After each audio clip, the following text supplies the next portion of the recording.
kehidupan yang panjang yang harus kita lalui. 100 tahun yang lalu kita nggak ada di dunia ini, Pak. Dan 100 tahun yang akan datang pun kita nggak akan pernah ada di dunia ini. Silih berganti kehidupan manusia itu. Dulu zaman Nabi Adam ada orang-orangnya, Nabi Musa, Nabi Ibrahim, Nabi Isa. Dan hari ini Allah jadikan kita sebagai umat akhir zaman. Umatnya baginda Nabi SAW, umat yang dicemburui oleh nabi-nabi terdahulu. Karena umat ini luar biasa. Umat akhir zaman ini Masya Allah, kalau dibandingkan dengan umat-umat kaum-kaum terdahulu tidak ada apa-apanya. Amalan-amalan kaum-kaum terdahulu, kaum Nabi Nuh, Nabi Musa, Nabi Ibrahim, luar biasa hebatnya. Amalan-amalan kaum-kaum terdahulu itu, apabila dia berzikir di gua, gua menjadi terang. Kalau dia berzikir di pasir pantai, air laut jadi manis. Kalau dia sujud, batu menjadi cepu. Jauh dengan umat akhir zaman, umatnya baginda masalah. Kalau kita sholat, Masya Allah, kadang bahkan hari ini kita berani udah tinggalkan daripada perkara sholat. Kita sudah berani meninggalkan yang 5 waktu hanya karena perut, hanya perkara kesibukan dunia. Gampang kita, nanti lo, kata orang Pontianak, oh kok lo makan lo, kata abang tadi kan, habis makan pinginnya ngerokok. Itu nafsunya kan. Tapi inilah Pak, yang memang harus kita, hari ini mesti kita pikir, kehidupan ini gak lama, 60-70 tahun. Yang abang-abang yang umurnya sekarang 20-30, suatu saat akan jadi 60. Bahkan belum jadi 60 pun sudah dipanggil oleh Allah, Ustaz. Maka penting hari ini kita saling mengingatkan watawasau bil haq, watawasau bis sabr. Mengajak, mengingatkan dengan perkara-perkara kebaikan. Maka dikatakan wal asri, demi masa, sesungguhnya manusia semua dalam kerugian. Semua rugi, Pak.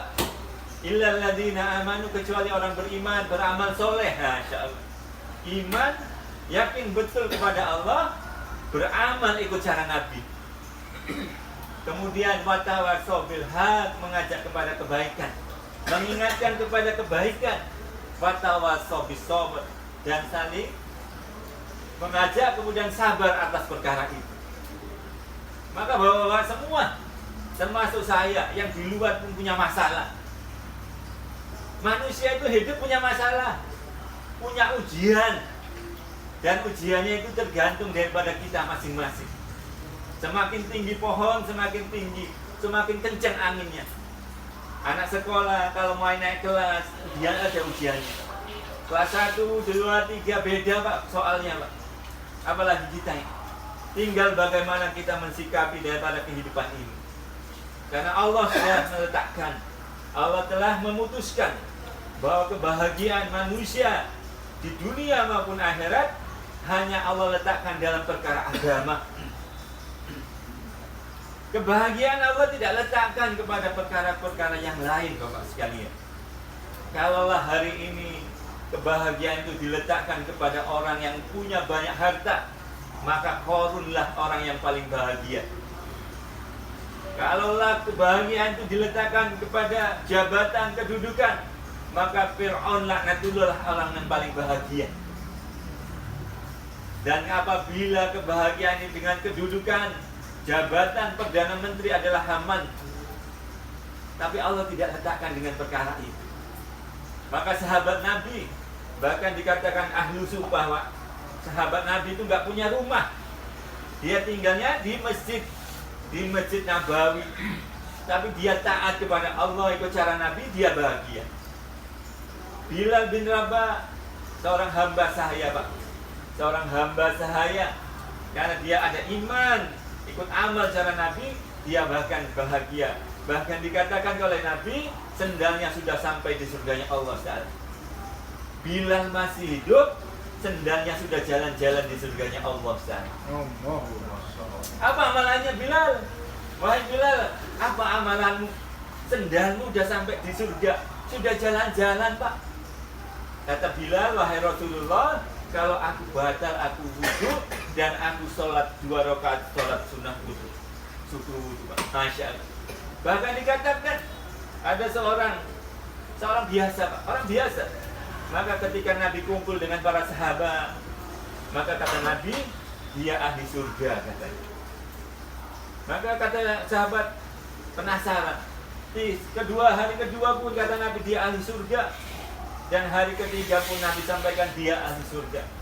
Maka Nabi, sahabatnya ada yang penasaran. Sahabat ini penasaran, apa sih amalannya orang itu tadi? Belum kok sudah dibilang ahli surga. Maka sahabat silaturahmi kepada orang yang dibilang Nabi itu ahli surga. Maka sahabat itu nginep ke rumahnya orang yang dibilang tadi ahli surga. Maka pertama dia datang itu, Assalamualaikum katanya. Maka kata sahabat Nabi, wahai saudaraku, aku ada masalah dengan istri saya katanya. Bolehlah aku nginep 3 malam di rumahnya saudaraku ini untuk ya itu tadi karena ada masalah dengan istri saya. Maka saya ingin nginep di rumah si saudaraku. Maka malam dia nih Pak, sahabat Nabi ini mengintai. Ngintelin Pak, kata tentara polisi itu ngintelin. Wah, apa sih amalannya? Tahajudnya kah? Bacaan Al-Qur'annya kah? Maka diintai. Kayak jaga malam tuh, kayak ronda gitu. Malam jam 1 orangnya masih tidur, jam 2 pun masih tidur, jam 3 pun masih tidur. Ketika azan subuh dikumandangkan baru bangun Pak. Kata sahabat Nabi, amalannya biasa saja. Nggak ada yang luar biasa katanya. Kata sahabat Nabi, mungkin hari kedua, malam kedua mungkin amalannya luar biasa. Malam kedua pun dicek sama sahabat Nabi. Penasaran sahabat Nabi, karena Nabi udah sampaikan dia ahli surga. Maka yang kedua, malam kedua pun dicek, sama gak kata orang Pontianak. Tak bedanya sama saya kata orang Pontianak. Sholat ya, gitu-gitu ya katanya. Masya Allah. Tapi kata Nabi ini dia ahli surga. Masya Allah. Nabi ini Masya Allah, orang yang pilihan. Maka malam ketiga dilihat, sama gak habis makan rokok katanya kan? Kata abang tadi kan, kalau nggak merokok ini nggak can kan? Bukan can tapi cun kan? Maka Masya Allah, malam ketiga pun dilihat orang tadi itu. Maka sama gak katanya? 3 malam itu Pak, sahabat Nabi itu nginep di rumahnya si Fulan tadi itu. Maka pagi hari sahabat Nabi ngomong sama si Fulan yang punya tuan rumah tadi, wahai saudaraku, sesungguhnya aku ini gak ada masalah dengan istri saya, gak ada ribut. Kalau kita ini sering ribut ya Pak, kita ini sering ribut sama istri kita nih, gara-gara rokok, gara-gara ini, gara-gara itu kan, piring layang lah ini kan, piring pecah lah, gelas pecah lah kan, nah duit lah masalah. Maka sahabat Nabi ngomong, aku gak ada punya masalah sama istriku Pak, tapi aku ini cuma penasaran. Nabi sampaikan kepada kami, ketika Nabi kumpulkan kami, Nabi sampaikan kamu adalah ahli surga. Apa sih amalannya? Masya Allah. Penasaran. Inilah Pak, hebatnya sahabat-sahabat Nabi ini. Pingin tahu dengan perkara kebaikan. Karena dia pingin berlomba-lomba untuk perkara amal kebaikan. Lomba-lomba, kalau kita ini Pak, ngiri kalau punya tetangga, punya mobil ya Pak ya. Punya rumah bagus, punya istri cantik, tapi kita nggak pernah ngiri kalau saudara kita, tetangga kita yang Masya Allah puasanya, sholatnya ke masjid kan. Kita ini nampaknya itu tadi, lihatnya yang nampak-nampak. Maka kata orang tadi itu, amalanmu apa sih? Kata si tuan rumah tadi, wahai sahabat Nabi, amalanku ini sederhana tapi berat katanya.